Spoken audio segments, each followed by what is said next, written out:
magandang gabi po sa ating lahat. Tayo po ay muli mag-aaral sa ating ah, daily devotion. At lang po ha. Yan. Tayo nga po ay nasa Isaiah 65 verses 15 to 16. So bago ang lahat, tayo po muna ay sama-sama manalangin. Panginoon, na dakila sa lahat, maraming salamat po sa panibagong pag-aaral na ito, sa iyong patuloy na biyaya ng buhay, kalakasan, karunungan at pag-iingat, Panginoon, na may itong verse 15 at 16 ay mas maintindihan namin, Panginoon, ipaunawa mo sa amin, busan po ang aming puso't isipan ng mga kapatid na nasa online, ay sama-sama naming matutunan at ito'y maunawaan at may pamuhay, Panginoon, at ikaw po ang patuloy naming maitaas, mapapurihan at paparangalan. Sa iyo lang po ang lahat ng papurit parangal. In Jesus' name, Amen. Yan, so last Tuesday nga po, ating natalakay ang verses 13 and 14 at sinasabi nga po dito, no, ito ay tumutukoy sa contrast, no, ng magiging resulta o kahihinatnan o yung mangyayari, no, sa dalawang magkabilang o magkaibang ipinamuhay.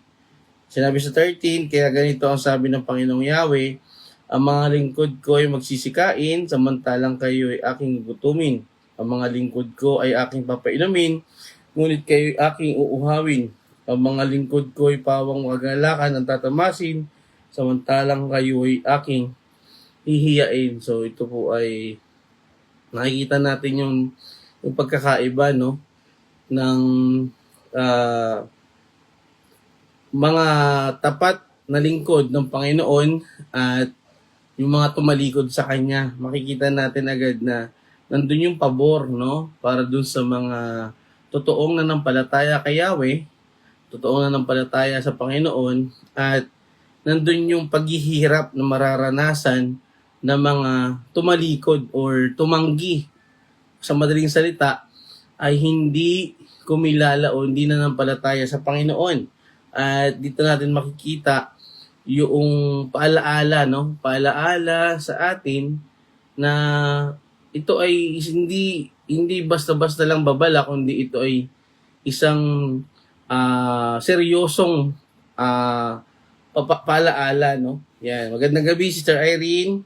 Sa verses 40 naman, sinabi nito, sa laki ng tuwa ay mag-aawitan ng aking mga lingkod, samantalang kayo tataguhoy sa hirap at sama ng loob. So, sa kabila ng mararanasan, no, na ibibigay na biyaya ng Panginoon sa mga kanyang tapat na lingkod, no, yung kanilang mararanasan sa dulong panahon, sa piling ng Diyos, ay nandun po yung pagpupuri sa Panginoon. At ang mga tao naman na tumalikod, na nakakaranas ng habang buhay na paghihirap, ay tataghoy, no, sa hirap at sa sama ng loob. So dito pa lang po, no, pinapaalalahanan na tayo ng mangyayari, no, kapag tayo ay hiwalay sa Panginoon at syempre kung tayo ay tapat sa Panginoon. So this is the blessing for the faithful. The faithful will be blessed, and despair naman ang maranasan ng mga tumalikod. Ayan, so sa verse 15 and 16, actually ito ay pagpapatuloy po, no? Pagpapatuloy ng yung magkaibang pagpapala ng Panginoon. So although ito ay nakatutok dun sa the reward of new identity, ito ay tumutukoy din sa kanyang mga tapat na lingkod, no? Sa hindi lang ito tumutukoy sa panahon nito, kundi hanggang sa panahon natin na bilang mga bagong nilalang o bagong buhay, may binagong buhay.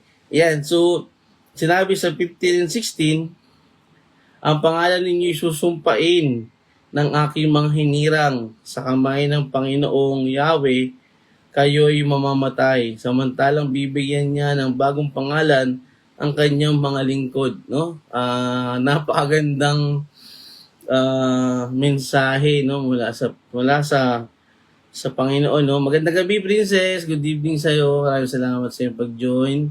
Makikita natin dito, no, yung pagkakaiba ng mararanasan, no, ng sumuway, tumalikod at sa mga naging tapat at nanampalataya sa Panginoon. At ito ay hindi natatapos na palaala ng Biblia.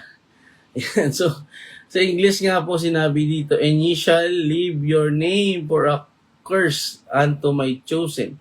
For the Lord God shall slay thee and call his servants by another name." Grabe, no?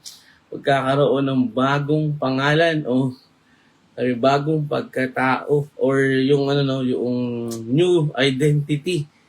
So ito ay matinding bunga ng paghihimagsik na mararanasan, no? Yung pangalan ay susumpain ay ito ay nagpapakita ng kahihinatnan ng kanilang pagtalikod sa Panginoon. At dito nga ay tumatanggi sa kanya ay mag-iiwan ng pamana. Siyempre nandun po yung mararanasan nila yung kahihiyan, kabiguan, tapos ang kanilang pangalan ay ginagamit pa bilang mga babala, no? At halimbawa rin ng pagsuway. At dito makikita natin yung kaibahan ng pagpapala ng Panginoon doon sa kanyang mga lingkod, no? At dito ang pariralang iwanan ang inyong pangalan para sa aking mga pinili upang gamitin sa kanilang mga sumpa ay sumasalamin sa kahihiyan at paghatol na darating sa mga sumusuway sa Diyos. Tulad doon na pag-aralan natin lang last Tuesday, no? Nakita natin, no, yung pagkakaiba ng mararanasan ng dalawang tao, no? Yung isa sumuway, tumalikod, hindi pinansin ang mga babala, hindi pinansin yung mga paalaala ng Biblia, at ang isa naman ay nanatili, no? Sa kabila ng kahirapan, ng pagtitiis, ng pagtsatsaga, ay ito yung naghihintay, no? Naghihintay na maranasan ng mga naging tapat sa Panginoon.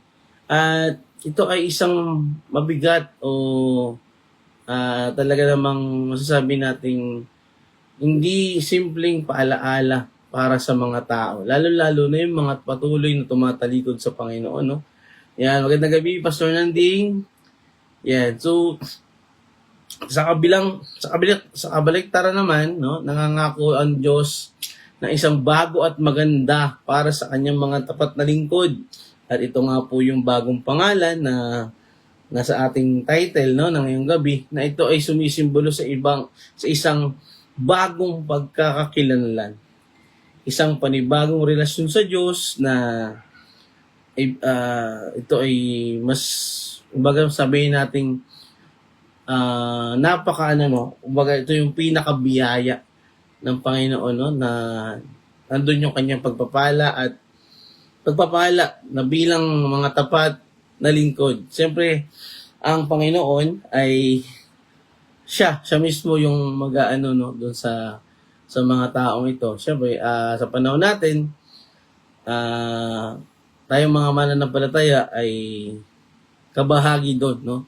At tayo ay manatili na maging tapat sa Panginoon. Yun ang pinakamahalaga sa lahat. So ito ay ang mga tapat ay makakaranas ng pagbabago at ang katiyakan ng pagiging tinatawag na pag-aari, no, ng Diyos. Imagine mo, nandun na yung word na pag-aari ka na ng Diyos. Ibig sabihin, ikaw talaga ay sa Kanya, no? New identity sa Panginoon. Yan. Tandaan natin, ito ay isang pagbibigay ng pagkakaiba or contrast, no? Dito natin makikita o madi-differentiate yung saan ba tayo, alin ba yung ating susundin. Kaya mahalaga yung pagsusuri sa ating mga sarili. Pagsusuri na, Lord, saan ba ako? Ako ba ay sumusunod sa iyo? Ikaw ba ay hindi ko dinidinig o hindi ako natatakot sa iyo, ganon, no? So, tandaan natin na ipinapahayag ng propeta Isaiah ang mga mensahe na to mula sa Diyos. At syempre, para sa mga tao ng Israel. So, ang konteksto ng talatang ito ay ang isang dialogo sa pagitan ng Diyos at ng kanyang piniling bayan, na kung saan ipinapahayag ng Diyos ang kanyang pagkasukulam sa kanilang mga pagsuway. At syempre, yung babala na pagtanggi sa Diyos ay mayroong kahihinatnan, no? At ito nga po yun, matinding kahihinat na susumpain ng kanilang mga pangalan. At yung nangyari naman sa verse 13, verse 14, ay talagang gugutumin, uuhawin, at talagang nandun yung paghihirap na tumataghoy sa sobrang hirap at sobrang sama ng loob. Yan, sabi ko nga, ngayon pa lang mainit na eh, no? So dapat, na tayo, magsigurista na tayo. Sa dulong panahon ba, saan ba tayo? Nagtutuloy-tuloy ba yung init? O doon tayo ay umaawit at nagpupuri sa Panginoon. Ayan, so mababasa rin sa talatang ito ang tema ng paghuhukom para sa mga pagsuway at nandun din ang pagpapala at pagpapanibago na inilalarawan nga po ng Diyos ang kanyang sarili bilang isang paghiganting Diyos na maglalapat ng kanyang puot sa mga tumalikod sa kanya. At nandun naman yung kanyang pagpapahayag ng pagpapala at pagbabago ng pangalan ng mga taong naging tapat sa kanya. Bukod pa rito, ito ay tumutukoy sa konsepto ng pagpapanibago at pangako ng Diyos sa bagong simula. At ito nga po ay isang paalaala para sa lahat na ang pangako ng Diyos ay mangyayari po. No? Hinihintay lang natin to actually. At alam natin na yung mga nauna pang mga tao ay ito ay nakaano na, kumbaga nakaset na. Yan. So ito ay isang pagpapanumbalik para sa mga isang pag-anyaya ng pagpapanumbalik para sa mga nagsisisi at bumabalik sa Diyos. So ito ay isang ganap na mahalagang paalaala ng pag-unawa sa mas malalim na kahulugan ng talatang ito, na dito nga po no, ang paggamit ng pangalan ay isang sumpa o sumisimbolo sa kahihiyan ng kanilang pagtalikod sa Panginoon. At yung naman pangalan na ibibigay ay siyempre ito yung bagong pagkakakilanlan na siyempre tinuturing na pag-aari ng Panginoon. Sa mas malawak na konteksto, ito ay naaayon sa pangkalahatang mensahe ng propeta na tawagin ang mga tao ng Israel sa pagsisisi at katapatan. So binibigyan diin ng propeta Isaiah na pangangailangan para sa espiritual na pagpapanibago. Yan. So hindi to tulad ng ibang mga paalaala na wag suway sapagkat mayroong kaparusahan, no? Ito talaga literal na hukom, no? Yung parusa ng Panginoon sa mga taong tuluyan sa kanya'y tumalikod. Yan, makikita rin natin sa talatang ito ang bunga ng paghihimagsik. So, ano yung naging bunga ng paghihimagsik? Yung pagtanggi nga nila, no? Yung pagtanggi nila na kilalanin at sumunod sa Panginoon. At dito makikita natin yung paghatol ng Diyos sa mga sumuway sa Kanya.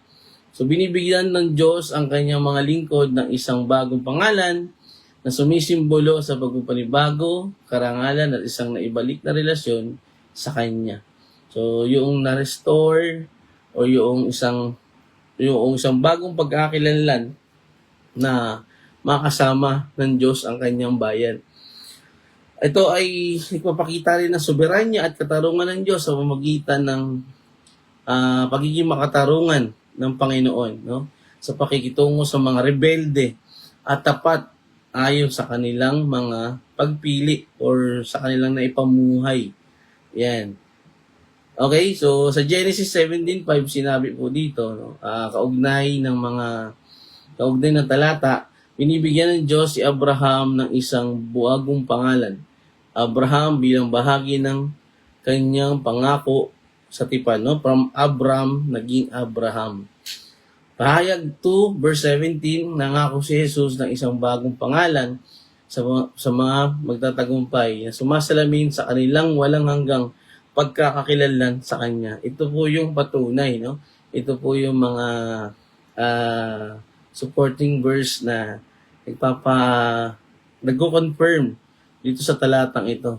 Yan, sa Isaiah 62, verse 2, nangako ang Diyos na bibigyan ng kanyang bayan ng isang bagong pangalan na sumisimbolo sa kanilang mga ibalik na relasyon sa Kanya. No? Yung panibagong relasyon sa Panginoon ay nandun palagi yung new identity, no, ng mga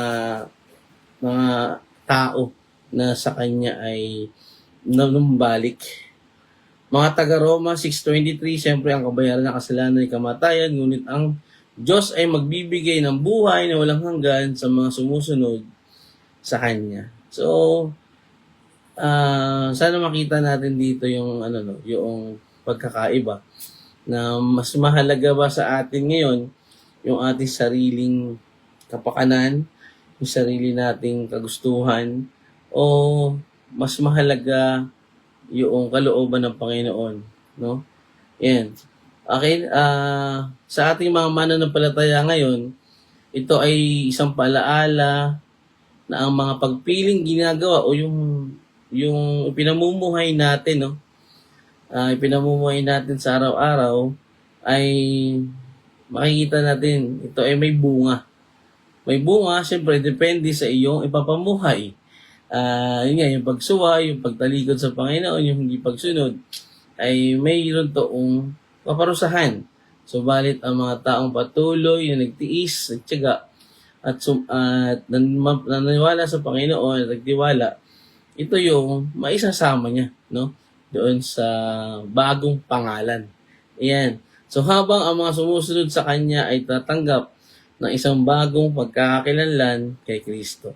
So ito ay naghihikayat sa mananampalataya na ating yakapin ang ating bagong buhay na naalok ng Diyos at mamuhay sa paraang sumasalamin sa kanilang pagkakakilanlan bilang Kanyang piniling bayan. So ito ay isang panawagan na manatiling tapat. Yun nga po, no? Yung sinabi natin kanina na pamumuhay na naaayon sa kalooban ng Panginoon. Tandaan natin na ang Panginoon ay kahit kailanman ang pag-ibig ay makikita natin, no? Sa mga talatang ito. Ang pag-ibig niya sa kanyang mga lingkod na kanyang bibigyan ng bagong pangalan ay isang simbolo ng pagpapanumbalik, no? Isang simbolo ng isang bagong relasyon sa Kanya. At siyempre, ang pag-ibig ng Diyos ay nananatili sa mga taong tapat at patuloy na umaasa sa Kanya. Again, tandaan natin ang Panginoong Hesus ang sumasalamin sa mga pangakong ito. No? Sa mga pangako na isang bagong pangalan at pagkakakilanlan para sa bayan ng Diyos sa pamamagitan ng Kanyang kamatayan at muling pagkabuhay, ang mga mananampalataya ay binibigyan ng isang bagong pagkakakilanlan. 2 Corinthians 5:17 po, no? Makita natin dito na ang sino man na ibag-isa na kay Kristo ay bago ng nilalang. Yan, so ang talatang 15 ay isang makapangyarihang palaala ng pagkakaiba ng paghihimagsik at katapatan, dalawang bahagi na mayroong pagkakaiba. Ito ay hinahamon nito ang mga mananampalataya na yakapin ang bagong pagkakakilanlan na inaalok nga po ng Panginoon sa pamamagitan ng Panginoong Hesus at mamuhay sa paraang nagbibigay ng kapurihan sa Kanya. Okay? Yan. So, tandaan natin, ito ay palaala na sa huli, tandaan natin, hinihikaya tayo nito na pagnilaya ng ating relasyon sa Diyos sa mga pipiliin pa nating gagawin. Again, it's up to us, no? Kung ano yung gagawin natin, pero ito lang po yung paalaala sa talatang ito tayo ba ay magiging tapat o tayo ba ay magiging pabaya or tatalikod. Yan. So verse 16, sino man sa lupain ang nais na pagpalain, doon siya humingi sa Diyos na matapat. At sino man ang gustong mangako sa pangalan ng Diyos na matapat, gawin niya ito.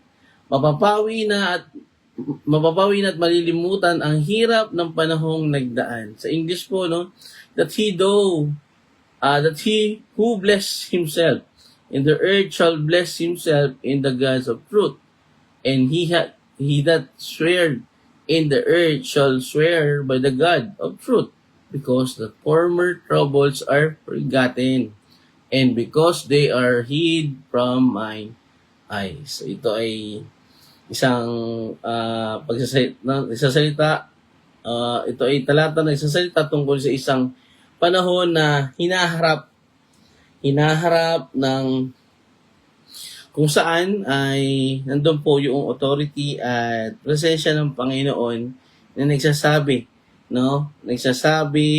sa atin na lubos nating kilalanin, lubos nating kilalanin, mahalin, at yakapin, no? Sa araw na iyon, tandaan, ang mga tao ay hindi naaasa sa mga huwad na Diyos-Diyosan. O huwad na Diyos o mga Diyos-Diyosan. Kung babaling sa isang tunay na Diyos para sa mga pagpapala at panunumpa, ang talata ay nangangako ng isang ganap na pagbabago ng relasyon sa pagitan po ng Diyos at ng tao. Siyempre, ang kanyang bayan, no? So, ito ay makikita natin yung kapayapaan, yung pagpapanumbalik at pagtitiwala sa katapatan ng Diyos. Sa buhay natin ngayon, ito ay isang nangyayari na, no? Nangyayari na sa atin. At ito yung dapat nating na ipapamuhay, na ipapapatuloy. Dahil dito makikita natin, no? Dahil yung new identity na ibibigay ng Panginoon sa kanyang magandang tapat na tao ay actually, no, ito yung new bagong pagkatao o binagong puso na dito makikita natin. Sinabi nga ang pangako na mapapawi na at malilimutan ng hirap ng panahong nagdaan ay nagpapahiwatig ng kapatawaran ng Diyos. Pinatawad na po ng Diyos, no, ang lahat. At ito ay tinapos na ng Panginoong Hesus sa krus. At sa panahon natin, no, pero sa panahon na ito ay hindi pa ito nangyayari. Ito ang kapatawaran ng Diyos at ang kanyang kakayahang magdala ng pagpapagaling at pagbabago. Ito ay isang deklarasyon na pag-asa na nagpapakita na ang gawaing pagtubos ng Diyos ay nag-aalis ng sakit at ng bunga ng nakaraang kasalanan. Yung love does not keep the record of wrong. Walang naitatanim o walang naikikip, no? O hindi na nakatingin sa nakaraang kasalanan, kundi because of His grace. Yan. So, ito ay tumutukoy sa kalikasan ng Diyos na, ano ba yung kalikasan ng Diyos? Siyempre, yung merciful, no? Mapagpatawad. At dito ay makikita rin natin yung sukdulang otoridad na sukdulang otoridad ng Diyos na dapat nating makita, no? Na lahat ng katotohanan at ng sukdulang otoridad na dapat sagutin ng lahat ng tao sa huli. Ang mga temang nakapaloob sa talatang ito ay kinabibilangan ng soberanya ng Diyos, ang kapangyarihan ng pagtubos, at ang katiyakan ng kanyang katapatan sa kanyang bayan. At ito yung makikita natin, no, sa mga bahaging ito na bilang mga tapat na lingkod ng Panginoon, ang nakikita natin is ang pangako ng Panginoon, ang ating pagkakakilanlan, ang ating identity, na sa talatang ito ay mas binibigyan yung ating pagkakakilanlan. Yan, sa talatang ito ay tinatalakay ng propeta ang hinaharap na pagpapanumbalik ng Jerusalem at ang kaharian ng milenyo. Ang kabanatang ito ay tumutukoy sa paghukom ng Panginoon sa masasama at sa pagpapalang darating sa kanyang mga naging tapat na lingkod. So, sa bahagi ito mga kapatid, no, mas binibigyan din dito yung yung katotohanan at katapatan ng Diyos na kahit sa gitna po ng mga nakaraang problema at kalungkutan. Yan. Isang paalaala na tanging sa Diyos lamang, no? Sa Diyos lang tayo hihingi. Sa Diyos lang tayo sa Diyos lang tayo lalapit, sa Diyos lang tayo lahat, no? At dito makikita natin na totally binura na ng Panginoon ang anumang kasalanan, no? At isang pagpapatunay ng kanyang walang katapusang pag-ibig at siyempre yung paghukom, no? Nakita natin paghukom at pagpapala dahil nga nandun po yung mga sumuway, no? Yung mga hindi sa kanya nanampalataya. Tinatampok din ng talatang ito ang ideya ng pagkalimot sa mga nakaraang problema na sumisimbolo nga po sa pagtubos at kapatawaran na nagbumula sa Diyos. Ito ay tumutukoy sa pangako ng isang hinaharap na walang pasanin ng kasalanan at pagdurusa. Dahil sa gagawin ng Panginoong Hesus, no, ito ay nangyari na, no, na wala na, totally, it's done, no. Kung saan ang bayan ng Diyos ay malaya mula sa mga problema ng nakaraan at lubos na mararanasan ng kanyang biyaya at katapatan. Siyempre, ito yung panahon na bagong langit, bagong kaharian, no, na ang mararanasan ng mga tao na naging tapat sa Panginoon ay yung wala ng kalungkutan, wala ng pagluha, no?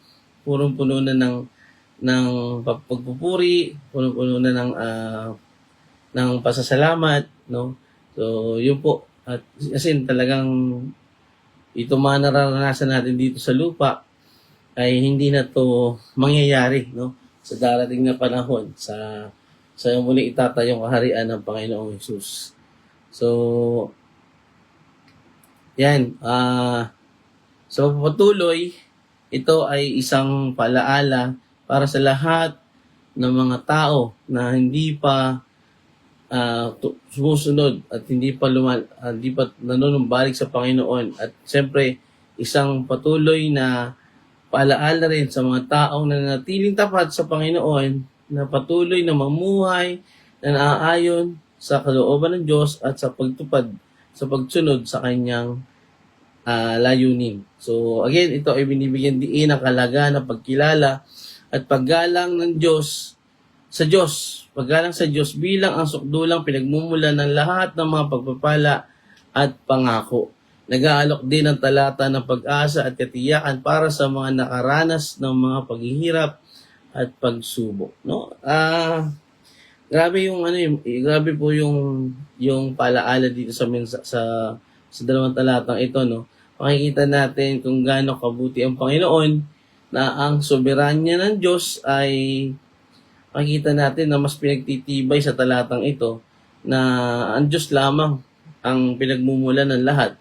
At ganoon din, no, yung pagpatawad, yung pagpapanibago ay siyempre ito po'y gawain ng Diyos, no? Ang pagtubos at ito ay ang gawaing pagtubos ng Diyos ay hindi lamang nag-aalis ng kasalanan kundi nagpapanumbalik din sa kanyang bayan sa isang lugar. Dahil ikaw ay bagong nilalang, new identity in Christ, ang naipamumuhay mo na ang nakikita na sa iyo ay si Kristo. No, hindi na ikaw yung dati.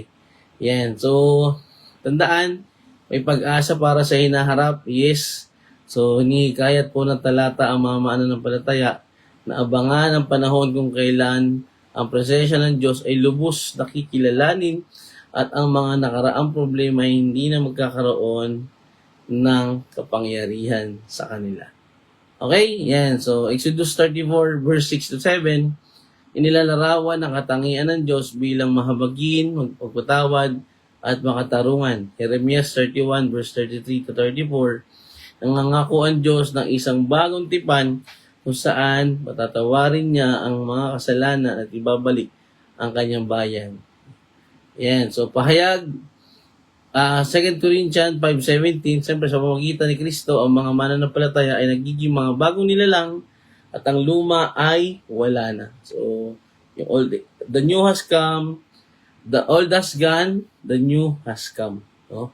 So, pahayag 21:4, isang pangitain ng isang hinaharap kung saan papahiri ng Diyos ang bawat luha at wala ng sakit at kalungkutan. So, ito po yung pangako ng Panginoon. No, sa mga taong mananatiling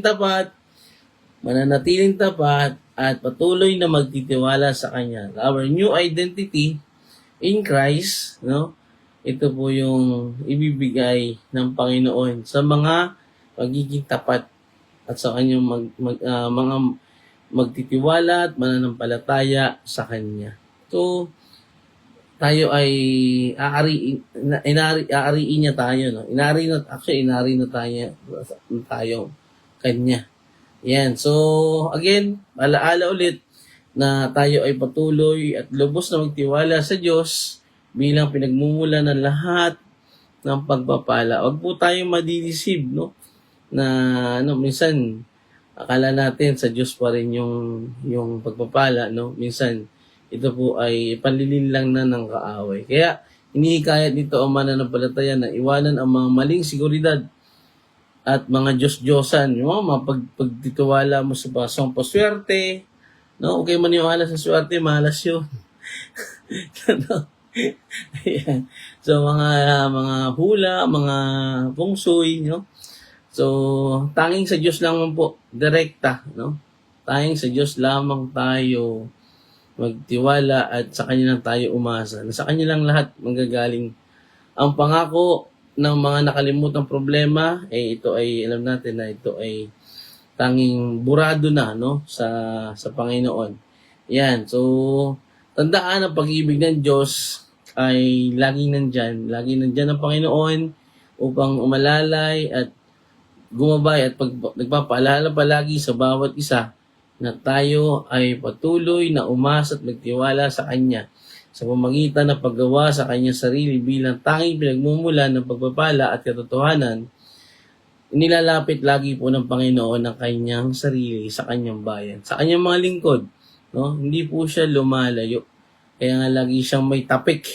Lagi siyang may paalaala sa atin. No?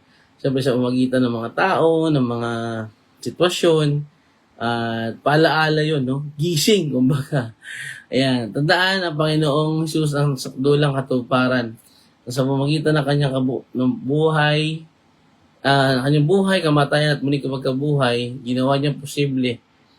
Ginawang posible ni Jesus para sa mga mananampalataya na maranasan ng lubusan ang mga pagpapala ng Diyos. Ano yung mga pagpapala ng Diyos? Mamuhay na isang naibalik na relasyon sa Panginoon. At yun po yung ating pakatandaan, no? Na wala na pong wala nang kasalanan na hindi napatawad ng Panginoon. Tandaan, we are in the yung reward in the new identity ay ibibigay niya po, no? Sa mga taong nanatiling tapat, nanampalataya at nagtiwala at yung nagtiyaga, nagtiis ng paghihirap dito sa lupa. Yan. So, tandaan na talatang ito ay isang paalaala ng soberanya ng Diyos, soberanya niya, kapatawaran at katapatan ni Yahweh na nananawagan sa malahat ng mananampalataya na iasa natin sa Panginoon, ilagak natin ang ating tiwala sa Kanya. Sa Kanya lamang at hindi sa anumang bagay, hindi sa anumang pampaswerte, no? Kasi alam po ng Diyos ang ating pangangailangan.